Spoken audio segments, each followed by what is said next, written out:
Alors, est-ce que vous pouvez vous présenter? Alors, moi c'est Laura Willem, j'ai 27 ans et je suis l'auteur du livre Azmel, la porte du temps, voilà, qu'on peut voir ici. Voilà, que dire de plus? Pour l'instant, je suis au foyer, maman d'une petite fille de 6 mois. Donc voilà. D'accord. Donc, est-ce que vous pouvez nous parler donc de votre livre, Azmel, la porte du temps? D'accord, donc en fait, c'est un livre pour les adolescents. Donc c'est de la romance fantastique en fait, donc ça se passe dans le sud de la France. Une jeune fille qui perd ses parents et donc qui se découvre des pouvoirs surnaturels. Donc elle peut bouger les objets avec sa pensée. Voilà. Donc elle tombe amoureuse d'un jeune homme qui a du sang de démon et ils ne peuvent pas se toucher. Donc Azmel en fait c'est le nom du sortilège qui les empêche de se toucher. Après je vais pas aller plus loin. D'accord, j'ai cru que c'était au première vue, j'ai cru que c'était le nom d'un des personnages. Non. Je savais pas que c'était... Non, Azmel c'est le nom du sortilège. D'accord. Et qu'est-ce qui vous plaît dans le fait d'écrire? Alors, ce qui me plaît, c'est déjà de partager mon imagination. Ça me détend. Ça me détend, ça me permet aussi de m'évader un peu, hein, puisque ça permet, comme quand on lit, ça nous permet de nous évader. Ben moi, quand j'écris, c'est ça qui me permet de m'évader, en fait. D'accord. Et est-ce que vous lisiez quand vous étiez petite? Donc vous êtes une vraie lectrice. Beaucoup. Beaucoup moins maintenant, mais c'est vrai que quand j'étais petite, beaucoup. Oui. D'accord, mais vous n'avez pas perdu cette habitude de lire énormément? Là, je lis beaucoup moins. Mais bon, c'est à cause des nouvelles responsabilités, tout ça, mais c'est vrai que oui. Et d'accord. Oui.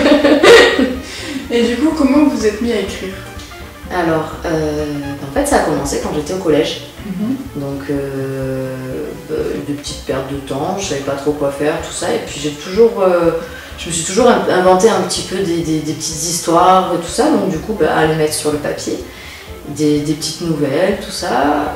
Et puis, quand j'ai commencé à travailler, donc j'avais 18-19 ans. Et en fait, l'idée m'est venue comme ça. Donc, je me suis dit que je voulais concrétiser en fait un rêve. Et donc, je me suis donné les moyens d'y arriver. En fait. D'accord. Et pensez-vous que la lecture vous y a aidé? Beaucoup. Beaucoup? Au niveau de la formulation des phrases, au niveau de l'orthographe. De l'imagination aussi? Pas vraiment. Non, puisque... Oui et non, puisque je me suis quand même inspirée de pas mal de choses, mais je sais pas comment expliquer d'où ça m'est venu en fait. C'est beaucoup de la lecture, mais aussi de la télévision, des séries télé, tout ça. D'accord. Et est-ce que c'était facile de publier un premier livre? Alors c'est très compliqué. Je suis passée par pas mal de difficultés en fait. Donc j'avais signé sur une première maison d'édition qui m'imposait en fait des préventes. Et si au bout de tant de temps j'avais pas fait les préventes, l'édition était annulée. Donc ça a été assez compliqué, j'ai tenté le coup mais ça n'a pas marché. Et après donc j'ai voulu prendre une revanche en fait sur moi-même et je me suis dit je vais quand même l'envoyer à d'autres maisons d'édition. Et j'ai eu plusieurs retours positifs donc et j'ai choisi celle qui me proposait le meilleur contrat, tout simplement. D'accord. Pas le meilleur, pas au plus de nombre d'exemplaires qui étaient proposés, mais bon, c'était le plus intéressant. D'accord. Et est-ce que vous avez fait des études particulières? Alors j'ai eu un bac L, et je suis allée à la fac d'histoire, mais bon, j'ai jamais réussi à valider mes semestres. D'accord. Et donc du coup, en parlant d'édition, comment vous avez trouvé cet éditeur? Comment j'ai trouvé? J'ai envoyé mon manuscrit en fait à la maison d'édition qui était à Paris. Et voilà, donc ils m'ont envoyé une réponse 2 mois et demi. Au bout de 2 mois et demi, ils m'ont envoyé une réponse positive et vu que j'avais déménagé, je ne l'avais pas reçue. C'est eux qui m'ont téléphoné pour me dire est-ce que vous êtes toujours intéressé ou pas, et donc D'accord. C'est comme ça que ça s'est fait. Et du coup, comment votre livre a été reçu? Au niveau des avis? Il y a eu beaucoup d'avis positifs. Il me semble pas en avoir eu de négatifs, mais après c'est parce que je regarde pas tout ce qui se passe non plus sur internet, hein, donc c'est possible qu'il y ait des avis négatifs, mais je suis pas vraiment au courant. Pendant ma première séance de dédicace, en fait, j'avais peut-être une quarantaine de livres sur la table. Au bout de 2 heures, il n'y avait presque plus rien. Et à la fin de la matinée, il ne restait plus qu'un. D'accord. Voilà, donc c'est un exemple en fait de comment il a été, comment il était attendu et comment il a été reçu. En fait. D'accord. Et comment gérez-vous les critiques? Alors, je pars du principe surtout qu'une critique doit être constructive. Donc si elle est positive, c'est sûr, ça fait toujours plaisir, ça flatte et tout, mais je préfère avoir des avis qui sont plus négatifs en fait, puisque justement ça me permet d'évoluer. Comme par exemple, j'ai quelqu'un à l'oral qui m'avait expliqué que certains personnages pouvaient être un peu creux, par exemple. Et donc j'ai fait beaucoup d'efforts pour justement leur donner plus de personnalité, donc c'est très constructif. D'accord. Et d'où vous sont venues ces idées pour votre roman? En fait, j'ai toujours lu du fantastique.